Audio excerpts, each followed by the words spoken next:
Hello, my name is Rebecca Rodriguez, and this is a differentiated lesson on local government. To start with, learning goals for this lesson is 1. Students will be able to identify the elements of local, state, or national government. Goal number 2. Students will be able to identify elements of citizenship. They comply with the standards, New York State standards, of the history of the United States and New York. This standard explains how students will use a variety of intellectual skills to demonstrate their understanding of major ideas, eras, themes, development, and turning points in the history of the United States and New York.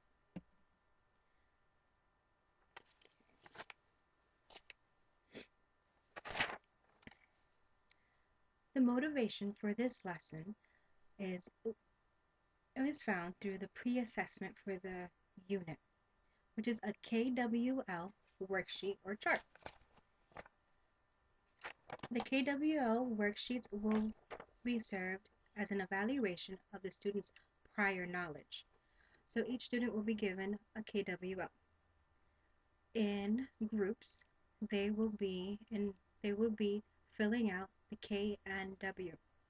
What do you know about government, and what do you want to learn about government?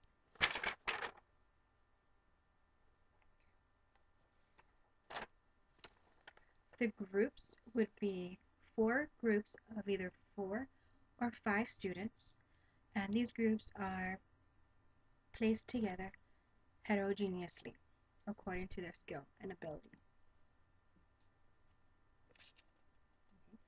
The first activity, which is the KWL chart, will be assessed in 3 ways. For the first way is with mediated students. Students will write a minimum of 2 responses for what do you know about government, and 2 responses for what do you want to know about government. The average students will write a minimum of 3 responses for each column, which is 3 responses for what do you know about government and 3 responses of what do you want to know about government. The enrichment students will write a minimum of 5 responses per column. Okay. And then following this activity and this assessment would be the reading in the text, or any textbook curriculum that also follows this in the classroom.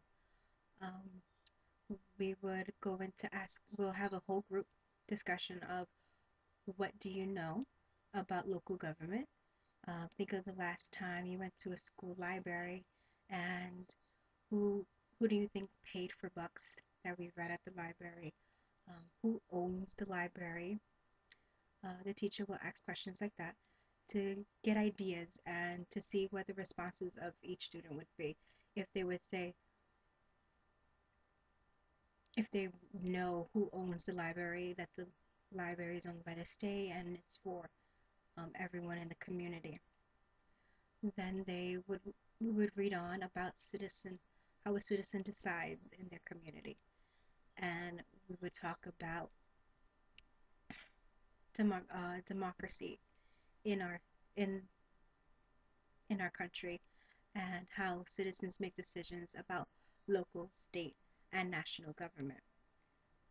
Um, the lesson will look at citizens and local governments, and in the communities that citizens go to town meetings and they make decisions as a group in voting and speaking about different ideas and things that need to be changed in the community. Like if there needs to be a renovation of a building or a street, what would the process be going about making those changes? Then after the class reads their assignment, they would go to activity 2, which is drawing conclusions. The students will get a worksheet to help them to draw chart conclusions. They would have 3 boxes on top and one followed in the bottom. The 3 boxes would list the ideas and the details, excuse me, that they picked up during the reading, and then they would make a list of all their details and review the list and see what is their conclusion. What can they gather from the details in their reading? The assessment for the differentiated assessment for this activity is mediated students, will write a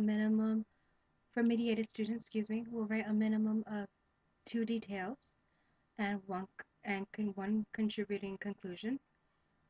The average students will write a minimum of 3 details and one contributing conclusion.